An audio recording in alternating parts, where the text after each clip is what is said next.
पलवल के हुड्डा सेक्टर 2 स्थित भारतीय जनता पार्टी के कार्यालय पर आयोजित विधानसभा सम्मेलन में हरियाणा भाजपा के प्रदेश प्रभारी डॉक्टर सतीश पूनिया और हरियाणा सरकार में खेल एवं कानून मंत्री गौरव गौतम बतौर मुख्य अतिथि पहुंचे।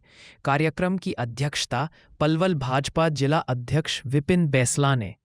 वहीं कार्यक्रम के प्रदेश सह संयोजक पूर्व मंत्री जगदीश नायर और जिला पलवल विधानसभा सम्मेलन के संयोजक डॉक्टर हरेंद्र पाल राणा सहित भाजपा के वरिष्ठ कार्यकर्ता मौजूद रहे। इस अवसर पर खेल मंत्री गौरव गौतम ने परम श्रद्धा स्वर्गीय अटल बिहारी वाजपेयी जी के जीवन के महत्वपूर्ण पहलुओं पर प्रकाश डालते हुए कहा कि कार्यकर्ताओं को उनसे बहुत कुछ सीख लेनी चाहिए। वहीं जिस तरह भारतीय जनता पार्टी को एकजुट करने के लिए दिन रात मेहनत और तपस्या की, उसी की बदौलत आज पूरे देश में प्रधानमंत्री नरेंद्र मोदी के नेतृत्व में लगातार तीसरी बार सरकार बनी है। वहीं उन्होंने प्रदेश सरकार को लेकर भी कहा कि पूर्व प्रधानमंत्री अटल बिहारी वाजपेयी द्वारा दिखाए गए राजनीतिक रास्ते पर चलकर मुख्यमंत्री नायब सिंह सैनी के नेतृत्व में हरियाणा में भाजपा सरकार सबका साथ सबका विकास के साथ आगे और नॉन स्टॉप विकास कर रही है। वहीं उन्होंने कांग्रेस के ऊपर भी जमकर निशाना साधा। वहीं खेल मंत्री ने कहा कि कांग्रेस की मानसिकता शुरू से ही फूट डालो राज करो की रही है। उसका परिणाम पलवल में बखूबी देखने को मिला है। कांग्रेस के नेताओं ने हमेशा अच्छे कामों का विरोध किया है और लोगों को झूठे भ्रम में फंसने का काम किया है। वहीं उन्होंने कहा कि विधानसभा के पटल पर भी उन्होंने कांग्रेस के लिए चुनौतीपूर्ण शब्दों में कहा कि जब जब कांग्रेस भाजपा के ऊपर षड्यंत्रकारी रास्तों से लोगों को भ्रम करने का काम करती है, तब तब कांग्रेस को हार का मुंह देखना पड़ता है। वहीं भारतीय जनता पार्टी की नीति और रीति सबका साथ और सबका विकास की रही है। वहीं हरियाणा भाजपा के प्रदेश प्रभारी डॉक्टर सतीश पूनिया ने भी लोगों को संबोधित करते हुए कहा कि पूर्व प्रधानमंत्री अटल बिहारी वाजपेयी जी के जीवन में जितने भी महत्वपूर्ण कविताएं और उनके द्वारा किए गए काम हैं, उनको पूरी तरह अपने अनुसरण करने पर हर व्यक्ति उनके जीवन परिचय पर अपना थोड़ा समय ज़रूर दें, ताकि उनके वास्तविक जीवन को बारीकी से जाना जा सके। पर चलने वाले लोग हैं, अटल जी के बताए हुए पद चिन्हों पर चलने वाले लोग हैं। सुशासन के साथ पलवल के अंदर विकास की गति को तेज ले जाते हुए कार्यकर्ता, हमने भी इनको वादा किया है, जिस प्रकार ने पलवल आपके आशीर्वाद से, पलवल की जनता जनार्दन के आशीर्वाद से उन्होंने हमें रिकॉर्ड तोड़ वोटों से जिताया। पलवल के इतिहास में अभी तक इतनी बड़ी जीत नहीं हुई। उनको भी हमने वादा किया है कि 5 साल के इतिहास कार्यकाल में, पूरे कार्यकाल जब से पलवल बना तब से देख लेना, अगर दुगना पैसा ना आए तो पूरे 5 साल में तो मेरे से क्या करना। तो सब आपके आशीर्वाद से होने वाला माननीय प्रभारी जी, ये वो लोग हैं जो सिर्फ विकास की गति को आगे देना चाहते हैं, सुशासन को आगे बढ़ाना चाहते हैं। पलवल के हर कल्याण के लिए, हर वर्ग के लिए काम करने वाले हमारे कार्यकर्ता साथी हैं। कुछ षड्यंत्रकारी लोग अलग अलग प्रकार से षड्यंत्र करते हैं। मैं अपने कार्यकर्ता साथियों को आज इस मंच के माध्यम से आग्रह भी करता हूं कि उनके षड्यंत्र में फंसने की जरूरत नहीं है। कांग्रेस पार्टी की नीति रीति रही है, झूठ फैलाओ, अफवाह फैलाओ और राज करो। मैंने इस बात को विधानसभा के पटल पर भी रखा था। एक नया मुद्दा उठा रखा, वोट चोरी और ईवीएम का। जब कहा कि चर्चा करने आओ, चर्चा करो, चर्चा भी नहीं करते हैं। ये कांग्रेस पार्टी, ये विपक्षी दल सिर्फ झूठ और भ्रम फैलाकर राजनीति करना चाहते हैं।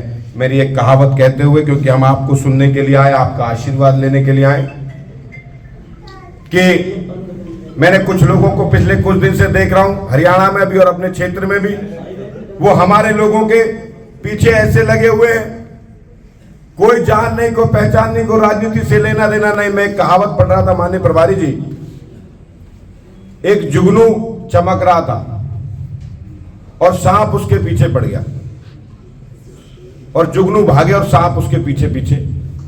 तो जुगनू रुका कि सांप, भाई मेरे से क्या गलती हुई है, तू मेरे पीछे क्यों भाग रहा है? मैं तेरे इसमें से कोई गलती हुई है कि ना? मैं तेरे भोजन का हिस्सा हूं ना? मैंने तुझे परेशान किया कभी है ना? जो फिर तू भाग क्यों रहा है मेरे पीछे? क्यों? मेरे कह रहा, मेरी एक आदत है, मैं किसी को चमकता हुआ नहीं देख सकता। तो लोग जो षड्यंत्रकारी लोग हैं, ये कांग्रेस पार्टी के जो लोग हैं, जो अपने इस पलवल को बपौती समझते थे, हरियाणा को बपौती समझते थे।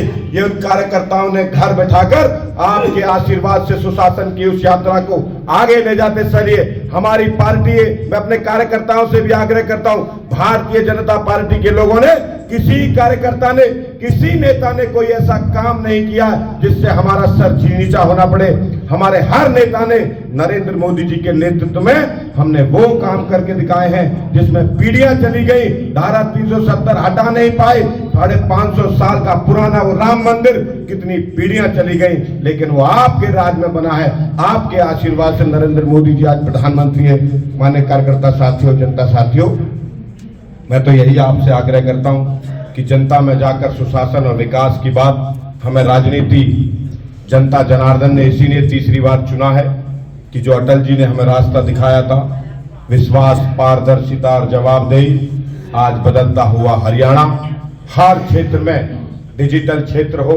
आज गरीब व्यक्ति भी सीधा डीबीटी के माध्यम से डायरेक्ट उसके अकाउंट में पैसा पहुंचता है। आज घर बैठे रजिस्ट्रियां, ई रजिस्ट्री करने का काम इस सरकार ने किया है। और जिस विभाग का मैं मंत्री हूं, माननीय प्रभारी जी आपके आशीर्वाद से, नरेंद्र मोदी जी के आशीर्वाद से और माननीय नायब सिंह सैनी जी के आशीर्वाद से, हरियाणा पूरे भारत का 2% आबादी का हरियाणा, लेकिन आधे से ज्यादा मेडल पर कब्जा हरियाणा का रहता है, हरियाणा के खिलाड़ियों का। हमारी ऐसी परफॉर्मेंस है कि नायब सिंह सैनी सरकार की खेल नीति, नायब सिंह सैनी सरकार के खिलाड़ियों को प्रोत्साहन और ऊर्जा और हमारे युवा साथियों को आगे बढ़ाना, और इस देश के प्रधानमंत्री जी का आभार व्यक्त करता हूं। उन्होंने लाल किले की प्राचीर से एक बात कही थी, मैं इस देश के ऐसे 1 लाख युवाओं को आगे बढ़ाऊंगा जिनका राजनीति से कोई लेना देना नहीं होगा। और मैं ऐसा मानता हूं कि उस पहली कड़ी का पहला युवा गौरव गौतम है, जिन्होंने इस बात को किया। आज यहाँ पर इस सुशासन दिवस पर माननीय श्रद्धेय श्री अटल बिहारी वाजपेयी जी के जयंती पर उनको श्रद्धांजलि अर्पित करते हुए, उनके बताए हुए रास्ते पर जो विकास और सुशासन और पारदर्शिता, साहस और आत्मविश्वास श्रद्धेय अटल बिहारी वाजपेयी जी ने इस देश को दिया,